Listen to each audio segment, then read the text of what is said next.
নমস্কার বন্ধুরা, life of সোমাতে তোমাদের সবাইকে অনেক অনেক স্বাগত। তো আমার দুটো ভিডিওতে তোমরা যতজন দেখেছো তাদেরকে অসংখ্য অসংখ্য ধন্যবাদ। আবার দুজন আমাকে কমেন্টসও করেছো, তো অসংখ্য অসংখ্য ধন্যবাদ দিয়ে আজকের ভিডিওটা আবার শুরু করছি। আমি একদিন বাদে বাদেই তোমাদের সামনে আসি। তো মানে এখনও সেই পরিমাণে এই লাইনে তোমার চালু হয়নি। তো যেদিন ভালো করে চালু হয়ে যাব আশা রাখছি, সেদিন অবশ্যই তোমাদের সামনে আমি দুটো ভিডিও আনতে পারি। দেখা যাক, পরের কথা পরে, আগে এত অ্যাজামশান করে লাভ নেই। তাহলে বন্ধুরা শুরু করা যাক, শুরু করি। তো শুরু করা যাক বলতে আমি বলতে চাইছি যে আমার মানে পরশুদিনের ভিডিও, যেটা গেল পরশুদিন যে ভিডিওটা আমি অপরাজিতাকে নিয়ে করেছিলাম, তো সেখানে দেখো একটা কথা অবশ্যই এটা আমাদেরকে মানতে হবে। কি মানতে হবে? মানতে হবে এটাই যে বন্ধুরা, আমরাই মানুষকে সুযোগ দেই তার নাটককে চালনা করার জন্য। তাকে সে যে গেম খেলছে সেটাকে আমরাই সুযোগ দেই। আমরা কেন একবারও আমাদের নিজের দিকে আঙুলটা দেই না যে দেখো, গেম মিথ্যে কথা একটা এমন জিনিস যে অন্যকে তাড়াতাড়ি বোঝানো খুব সহজ, মিথ্যে কথাটা না। কিন্তু সত্যি সেই মিথ্যেটা যখন সত্যি নিজের কাছে আসে, সেটাকে কিন্তু আমরা মানিয়ে নিতে পারি না, তাই না? এটাই কিন্তু কথা হচ্ছে, দেখো ওরা তো এখন সাকসেস হয়ে গেছে না সেই গেমে। যদি ধরো যে ফ্ল্যাটটা ওরা নিয়েছে, সে ফ্ল্যাটটা যদি সত্যিই কিনে থাকে, হ্যাঁ, ভাড়া না নিয়ে, ভাড়াটা কেন নিতে যাবে তোমরা বলো? কেননা এত এত ভিউ হচ্ছে। আজকে আমি শুনেছি, শোনা কথা, কেননা আমার তো হয়নি, যেটা শোনা কথা, যেটা ইউটিউবাররা বলে যে তোমার 1 লাখে নাকি 18,000 টাকা করে পায়। সেখানে তোমরা দেখো ওদের ভিডিওতে 2 লাখের ওপরে হয়ে গেছে, হ্যাঁ। তো সেখানে সেই ফ্ল্যাট কেনাটা এক এক দিনে, বলো দিনে। তো তোমাদেরকে আগেই বলেছি এই ভিডিওটা তো মাসের পর মাসই চলতে থাকে না। তো সেটার জন্যই আমি বলছি যে এখন আমাদের সেটা নিয়ে হাল্লা গোল্লা ফেক এসব বলে কিছু লাভ নেই। কেননা ওরা খাইয়েছে, আমরা খেয়েছি, তাই না বলো? তো আমরা চিনি না, জানি না, মানুষের ভিডিও দেখি, ভালোবাসি, অবশ্যই আমাদের সময় পাস হয়, আমাদের একটা এন্টারটেনমেন্ট জীবনে লাগে। সবারই জীবনে কিন্তু কিছু না কিছু কিছু না কিছু একটা আছে, সে কোটিপতিই হোক আর সে দরিদ্র লোকই হোক। তো সবার জীবনেই কিছু না কিছু ঘটনা আছে দিনে, সারা দিনে।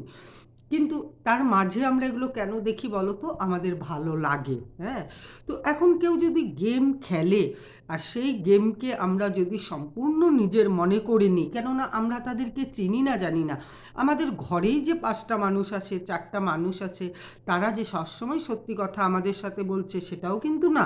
আমরা অনেক সময় তাদের মিথ্যেকেও ধরে ফেলছি ঘরে। আর তারা তো কোথাকার বাইরের লোক বলো? তো তাদের এটা কি একদমই সত্যি? এখন তাহলে আমাদের কিসের জন্য এত কন্ট্রোভার্সি, এত বলা, এত রাগারাগি, এত কিছু? এতগুলো ভিডিওর মধ্যে দিয়েও কি একটা খুঁজে আমরা পাইনি? অবশ্যই পেয়েছি, কিন্তু আমরা না দেখার ভান করে চলেছি। তাহলে দোষটা কার? আমাদের। আমি তো চাইবই তোমাদের উপর দিয়ে আমি যেন অনেক বড় হই, আমি যেন অনেক অর্থ কামাই করতে বসি, তাই না বন্ধুরা? তা এখানে এই যে আমার যে প্ল্যাটফর্মটা, বিশ্বাস করো আমি কাউকে সাপোর্টও না, কাউকে হেটও না। তো আমার একটাই বক্তব্য যে এরকম আমরা দিচ্ছি সুযোগ, তাই সুযোগ পাচ্ছে। সেরকম অনেক ক্ষেত্রেই সমাজের এই জিনিস কিন্তু চলে আসছে। এরাও সমাজেরই, অবশ্যই সমাজের বহির্ভূত না। কিন্তু ব্লগারদের ব্লগ দেখে দেখে আমরা এমন হয়ে গেছি বন্ধুরা যে আমরা তাদেরকে একদমই নিজের মনে করে ফেলি। কতটুকু সময়ের ভিডিও! আর দেখো কালকে আমি যাকে নিয়ে ভিডিওটা করেছি, তো কি বলবো আর বন্ধুরা, যে মানুষটা সকালবেলাতে পাবদা মাছ কিনছে, আলু বেগুন, তারপরে ওটাকে তো আমরা বলি নলডোক শিম, যেটা লম্বা লম্বা হয় আর কি, হ্যাঁ। তো সেই শিম কিনছে, রান্না হচ্ছে, সুন্দর স্বামী কাজে যাচ্ছে, সেখানে একজন সাবস্ক্রাইবার দিদি এসে ওনাকে টাকা দিয়ে গেল, উনি সম্পূর্ণ সেই মাসের ওষুধটা কিনলো, তাকে বারবার শুকরিয়া আদা করছে যে তুমি দিয়েছো বলে আমি কিনতে পেরেছি।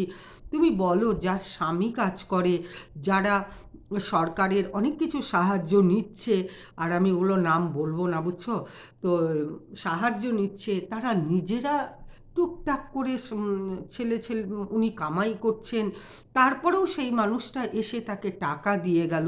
সবাই কর্ম করতে পারে বলো, ছেলেটাও কাজ করছে, তো সেখানে বলো দোষ কার? আমি তো তোমাদেরকে খাওয়াবোই উল্টাপাল্টা কথা বলে, কিন্তু কথা হচ্ছে যে মানে সেখানে মানে কার দোষ বলো? আমাদেরই দোষ। আর আমাদেরই দোষ। আরেকজনের কথা আমি বলছি, দেখো, উনি হচ্ছে শিল্পী ব্লগার্স। তো এখন উনি ব্লগার্স হয়েছে, কিন্তু ওনার সম্বন্ধেও আমি একটু কথা বলি। যে দেখো, বলবো আমি সবাইকেই, একদিকে আমি প্রথমেই বলে নিয়েছি যে মানে চুলচেরা বিশ্লেষণ করতে যদি তুমি কন্ট্রোভার্সিতে বসো, একতরফা করে কোনো লাভ নেই। তুমি যদি ছেলের দোষ দেখো ছেলের দোষ, তুমি যদি বইয়ের দোষ দেখো বইয়ের দোষ, তুমি যদি তার মানে বাড়ির আরও কারোর দোষ দেখো, সেটা দোষী। এখানে পক্ষপাতির কি আছে বলো? একতরফা পক্ষপাতির কি আছে? তো সবাই এখানে কিন্তু গেমই খেলে যাচ্ছে। হ্যাঁ, তোমরা কিন্তু ভেবো না যে আমি গেম খেলছি। আমার হচ্ছে যতটুকু আমার মনে হয়েছে, আমি কিন্তু ততটুকুই তোমাদের সামনে এনে ধরেছি। যদি তোমাদের মনে হয় যে আমার এই কথাগুলো ভুল, তাহলে অবশ্যই তোমরা কমেন্টসে আমাকে লিখতে পারো। হ্যাঁ, আরেকজন আছে শিল্পী ব্লগার্স, আর কি এখন উনি ব্লগার্স হয়েছেন, আর কিছুদিন আগে উনি কন্ট্রোভার্সিতে ছিলেন। তোমরা সবাই জানো, তোমরা ওদিকে বসো, তো তোমরা সবাই জানো যে মন্দিরা বলে যে ব্লগার, এমএস ফ্যামিলির মন্দিরা, তা সে যে কি করলো ভগবান জানে। তার ব্লগও আমি প্রচুর দেখেছি। সে পাহাড় পর্বতে সেই ছেলেও গেছে, অমুক গেছে, জানি না এই সমস্ত নাটক ঢং। আর সে স্বামীও সত্যি ভগবান তুল্য স্বামী, না হলে ওর বক্তব্য অনুসারে যেভাবে যা ঘটেছে, যা দেখিয়েছে আমাদের, সেই পরিস্থিতিতে আবার ক্যামেরাও অন হয়। তো যাই হোক বন্ধুরা, তো সেই সমস্ত পরিস্থিতিতে ক্যামেরাও অন করছে, সবই আমাদেরকে দেখাচ্ছে। কিন্তু তখন উনি সেই কন্ট্রোভার্সিতে প্রচণ্ড পরিমাণে, উনি কন্ট্রোভার্সিরই ভদ্রমহিলা, প্রচণ্ড পরিমাণে উনি কন্ট্রোভার্সি করে গেছে। তো ভালো কথা, কন্ট্রোভার্সি করেছে। তো এখন ওনাকে এরপরে কিছুদিন আর উনি একদম বন্ধ হয়ে গেছিল, আবার চালু করেছে ওনার কন্ট্রোভার্সি। তো চালু করার পরে দেখতে পেলাম যে ওনার কন্ট্রোভার্সি সেই পরিমাণে চলছিল না। আমি নিজে দেখেছি ভিউ, সেই পরিমাণে চলছে না। না চলার পরে উনি ব্লগে চলে এলেন। ওনার দিব্যি ভালো সংসার, সুন্দর দুটো মেয়ে আছে, একটু বড় বড় হয়েছে, যাই হোক যথেষ্ট ভালো সুন্দর ফ্যামিলি, সুন্দরভাবে উনি সংসার করে যাচ্ছে। হঠাৎ করে যখন দেখলো উনি ব্লগেও সাকসেস না, আর সবাই এ ধরনের গেম খেলে যাচ্ছে, উনিও সেম এই ধরনের গেমেই নেমে গেলেন। তো ওনার এই গেমে সবাই ওনাকে সাব্বাসি দিচ্ছে, তোমার পাশে আছি, অমুক আছি। তোমরা বলো যে এটা কোনো দিন হতে পারে? উনি যেদিন বাড়িঘর ছাড়লো আর কি, তার আগের দিন নাকি ওনার স্বামীর সঙ্গে উনি ফুল গাছও কিনতে গেছে, এটা সবাই দেখেছে। হ্যাঁ, দেখার পরেও যদি তোমরা মনে করো যে না ওনার পাশে আছি, সঙ্গে আছি, এটা কি হয়? এটা হতে পারে বলো তো? যে এত বড় বড় দুটো মেয়ে, এত সুন্দর সুন্দর মেয়ে, তাদের লেখাপড়া, তাদের মানে চেহারা টেহারা দেখলে কি মনে হয় যে ওনার স্বামী এই দুটো মেয়ের উপরে অত্যাচার করেছে? সবার আগে আমাদের কিন্তু চেহারাতেই প্রকাশ, যে আমরা কতটা সুখে আছি, কতটা দুঃখে আছি। ইভেন ওনাকেও তোমরা দেখো, যে ওনার এত বড় বিপর্যয় হওয়ার পরে ওনার চেহারা দেখো। তোমরা তো নিজেরাই জানো যে একটা মানুষের যখন সত্যিকারের কোনো অশান্তি হয়, দুর্ভোগ হয়, কিংবা হ্যাঁ এগুলো হয়, তখন তার চেহারা, ওনাকে ক্যামেরার সামনে একটাবার দেখে মনে হয় যে ওনার শরীরের কিংবা মন মানসিকতার কোনো খারাপ হয়েছে? কিন্তু ওনাকে সম্পূর্ণ পরিমাণে দেখে দেখে দেখে দেখে কারা এন্থু দিচ্ছে? আমরাই দিচ্ছি। আর এরপরে যখন মিল হবে, মহব্বত হবে, যা হবে, তখন গালিগালাজ আমরাই দেওয়া শুরু করব আর কি। তো বিভিন্ন কন্ট্রোভার্সিরা বসে গেছে তাদের রোজগার করার জন্য। আমি ব্লগার, কন্ট্রোভার্সি সবাইকেই বলছি, তো রোজগার করার জন্য সবাই বসে গেছে। এবার দেখো, এটাও মানুষ দেখছে না যে উনি কিন্তু ওনার বাপের বাড়ির সামনেই এসেছে। হ্যাঁ, ওনার বাপের বাড়ির সামনেই এসেছে, যেখান থেকে আর কি ভাইরা সাহায্য করবে। এটা কোনো দিন হয় বড় বড় দুটো মেয়েকে তার বাবা ছেড়ে দিবে? হ্যাঁ, এটা হয়? আর উনি কি এমন কামাই করে ফেলছে, নাহলে ইদানিং উনি যে গসিপটা করছে তার জন্য ওনার ভিউ হচ্ছে। হ্যাঁ, তো ইদানিং এটা শুরু করেছে, এখনও তো মনে হয় সেই টাকা পয়সাগুলো আসেনি, যে উনি যে সমস্ত খাওয়া দাওয়া করছে আর কি, যেভাবে চলছে ফিরছে, মেয়েদের এরকম অবস্থা। তাহলে বলো, মা হয়ে উনি দুইটা মেয়েকে আর কি, দুটা মেয়েকে এভাবে শিক্ষা দিচ্ছে আর কি। হ্যাঁ, মিথ্যে কথা বলার অমুক, কেননা উনি যতদূর মনে হয় উনি স্বাবলম্বী হবে, তার জন্য মিথ্যেকে আশ্রয় নিয়ে উনি মানে এই পর্যায়ে নেমেছে। তারপরে বুঝলাম উনি নারী শক্তিকে দেখাতে গিয়ে উনি এমনই নারী শক্তি দেখালো যে ওনার আশ্রয় নিতে হলো বাপের বাড়ির সামনে। মা তরকারি পাঠাচ্ছে, ভাই মিষ্টি এনে দিচ্ছে। কালকে আমি দেখলাম আর কি। এরপরে যে একজন ব্লগার আছে, আমি তাদের আর নাম টাম নেব না, হ্যাঁ, সে বলল যে তার যখন এরকম করে সে ভিডিও, এগুলো নাটক উনি বাড়ির থেকেই করেছিল, তো দেখলো বাড়ির থেকে করার পরে সেভাবে লোকে জল মানে খাচ্ছে না আর কি। তো এরপর উনি বেরিয়ে গেল আর সবার মতন আর কি। তো আর সবার মতন বেরিয়ে গিয়ে উনি তারপর শুরু করে দিলেন ওনার আর কি ব্যাপারটা। তো যাই হোক, এরপরে এটাও যদি তোমরা না বোঝো যে বাড়ির সামনেই ওনার সমস্ত বাবার বাড়ি এসে হেল্প করছে, এই করছে, আমার তো যতটুকু মনে হলো ওনার বাবার বাড়ি, ওনার শ্বশুর বাড়ির থেকে, মানে ওনার হাজবেন্ড যেখানে থাকে, তো সেখান থেকে মনে হয় উনি যেখানে ভাড়া নিয়েছে খুব একটা দূরত্ব না, কেননা এটা হতে পারে না। তো হতে পারে না জিনিসটার উপরেও তোমরা যখন বলে যাচ্ছ যে আর কি ইসে করো, কি বলে, পাশে আছি পাশে আছি, তাহলে তো এরা করবেই বলো, এরা কি আর চিন্তা করবে? ছেলে মেয়ে, মেয়ে দুটো যথেষ্টই ভালো দেখেছি আমি, লেখা পড়াশোনা, কেননা দেখো, কারোর সম্বন্ধে কিছু বলতে হলে আগে বাচ্চাদেরকে অ্যাটাক করা ঠিক না, কেন বলো তো? তা এখনও অবধি ওরা যতটুকু বয়স হয়েছে, উনি যতই ডায়লগ দেখ না কেন, ওদের স্বাধীনতা আছে, ওরা সেই পরিমাণে এখনও যে বয়স ওনার মেয়েদের, মেয়ে দুটোর এখনও সেই স্বাধীনতা আসেনি। হ্যাঁ, খাওয়া দাওয়ার কথাও ছোট বাচ্চারাও খেতে চায় না, অন্য রকম জিনিস খাবে, কিন্তু খাওয়া দাওয়ার সঙ্গে তুলনা করে স্বাধীনতা কিন্তু এখনও ওরা বোঝে না। তো যাই হোক, তো সেই ব্লগার বলছিল যে এরকম ওর এরকম কয়েকটা ভিডিও দেখার পরে তো আমি ওকে ফোন করলাম। তো ও মনে হয় সেরকমই বলেছিল যে আমি বাড়ি ছাড়বো টাড়বো, যাই হোক। তো সেরকম আমি করলাম, করার পরে আমি দেখতে পেলাম যে ওর মধ্যে একটা উৎফুল্ল ব্যাপার, এরকম যে একটা ঘটনা ঘটছে আর কি, তো সেটা নেই, কেননা এগুলো তো বানানো, তাই না? বানানো জিনিস, আর বানানো জিনিসের ওপরেই আমরা সবাই কেন এত আমাদের মধ্যে মানে চোখ কান এত ফাস্ট এখন আমাদের দুনিয়া, তারপরেও আমরা একটা অন্ধের মতন অভিনয় করে যাচ্ছি ভালোবাসি বলে। এ তো আমরা সবাই ধৃতরাষ্ট্র হয়ে গেলাম। না হলে বলো, ওই ভদ্র মহিলাকে টাকা দেওয়ার কোনো মানে ছিল? কত দুস্থ মানুষ, কত স্টেশনে গেলে কি দেখতে পাই না, সেগুলো আমরা এড়িয়ে এড়িয়ে চলি, অথচ এই মানুষগুলোকে দেওয়ার কোনো মানে হয়? টাকা পয়সা কোনো মানে? তো যাই হোক, এরপরে মানে এনার কথাও বলছি, তো এইভাবেই উনি বাবার বাড়ির সামনে আসছে যেন কোনো রকম অ্যাটাক ট্যাটাক না হয়, সব জানানো শোনানো, এত সুন্দর করে অভিনয় করেই যাচ্ছে করেই যাচ্ছে করে, আর মানুষ ততদিনই অবধি দেখতে থাকবে, দেখি যদি কোনো কারণে না বাচ্চাদের জন্য, যেটা মন্দিরা করেছে আর কি, তারপরে গালিগালাজ। আরে তারপর গালিগালাজ দিলে কি হবে বলো তো বন্ধুরা? কিছু হবে? কিছু হওয়ার আছে? এরপরে তুমি যদি কাউকে গালিগালাজ দাও, যেমন অপরাজিতাকে দিচ্ছ, ও তো যা করার তোমাদের উপর দিয়ে করেই নিয়েছে, মানুষ তো চাইবেই না, চাইবেই। এখন অপরাজিতারা বাধ্য হয়ে অ্যাপেলোর থেকে সেই কাগজ দেখাচ্ছে, কোথায় কোথায় আরও গেছিল ডাক্তারের কাছে, নাহলে সত্যিকারের যদি এই রোগটা হতো, ঘুরতে পারতো, গেল কালকের ভিডিওতে আমি দেখেছি। আমি বলি অবশ্যই ওরা করবে, কেননা আমরা করতে দেই তাই। সে সব স্থানে যেখানেই যাও না কেন, হ্যাঁ, মানে কি বলবো, তোমরা বুঝতেই পারছো আমি কি বলতে চাচ্ছি। হ্যাঁ, তো সব স্থানেই যদি সুযোগ দাও, সুযোগ অবশ্যই মানুষ ব্যবহার করবে। আর যেখানে টাকা আছে এগুলোতে না, সবাই তো বুঝে গেছে, আরে ভাই 6 মাস না হলে আলাদা থাকলাম, কি এমন ব্যাপার হয়ে যায়?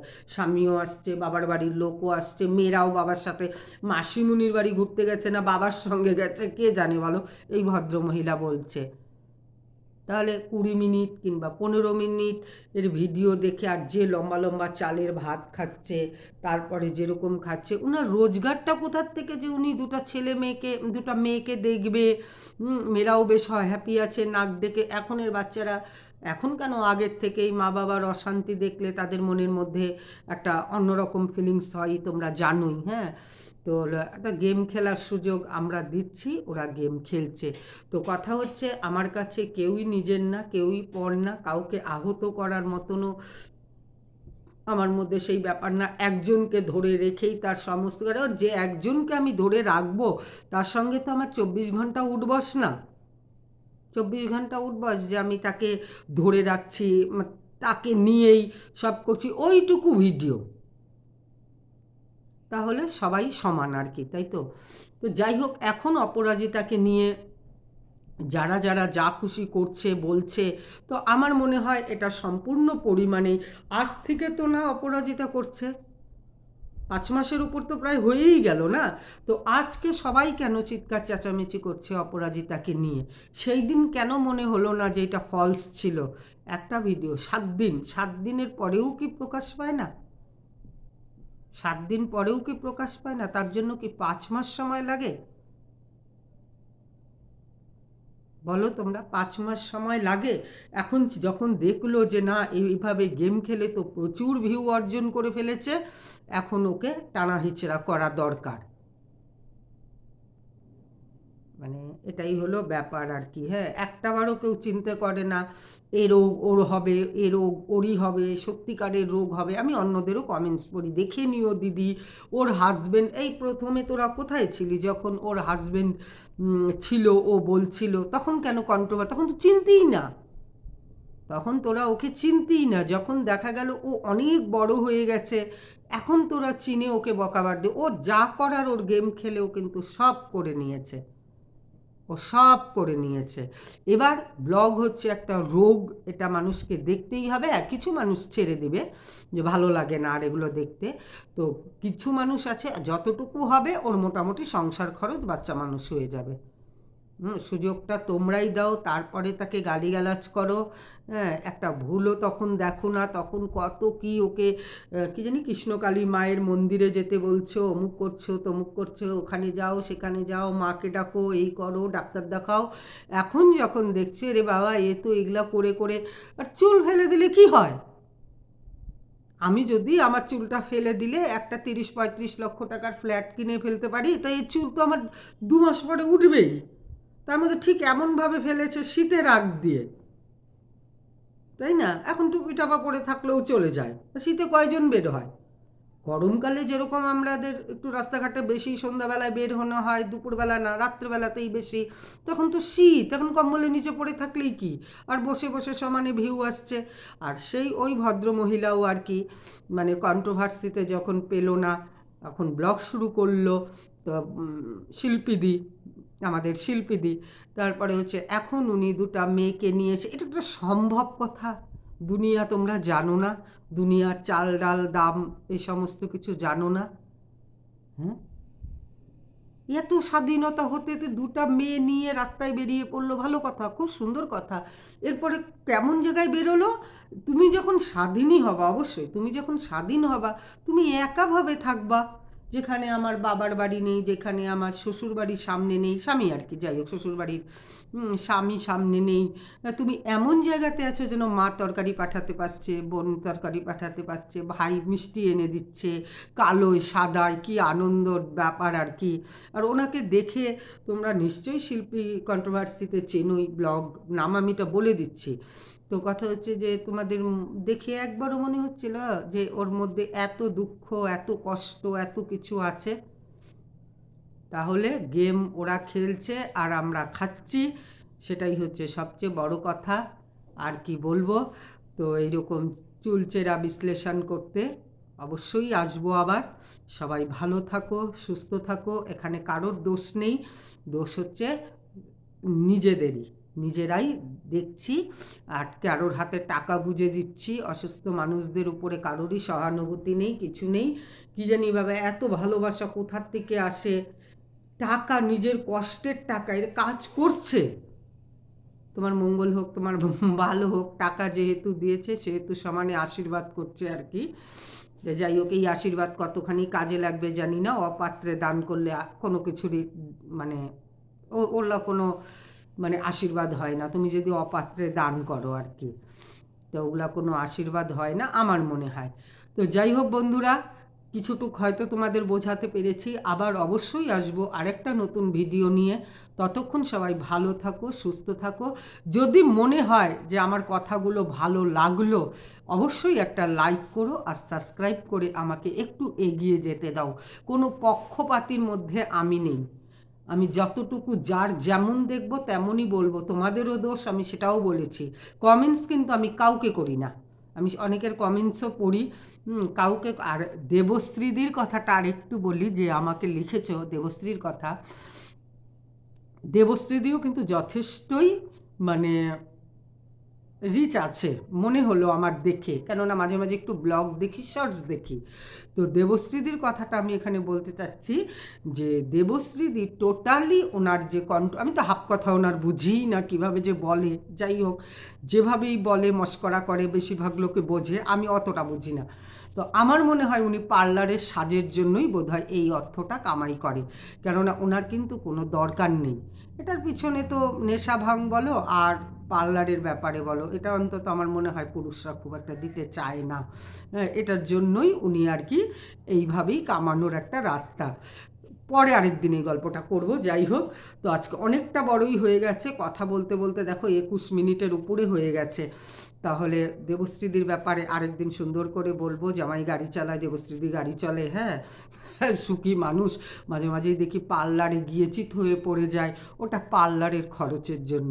তাহলে আজকের মতন আসছি, সবাই ভালো থাকো, সুস্থ থাকো। তাহলে আরেকবার বলি, যদি ভালো লাগে চ্যানেলটাকে আমার এগিয়ে নিয়ে চলো। মনে হয় তোমরা নিরাশা হবার না, কেননা পক্ষপাতী কাউকে ধরে রেখে একবারে জম্মের মতন টাইট করে ধরে রেখে এগিয়ে চলা ও আমার দ্বারা হবে না। আমি সব কন্ট্রোভার্সি, সব ব্লগার সবাইকেই বলবো।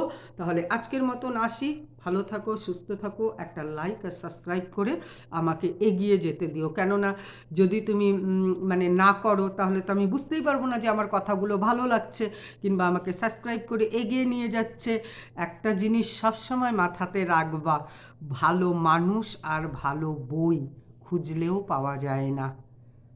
যারা দেখছো তাদের মনে হয় সৌভাগ্য যে এরকম একজন মানুষের কথা তোমরা শুনতে পাচ্ছ। তাহলে আসছি, টাটা। এই কথাটা কিন্তু মনে রেখো, টাটা।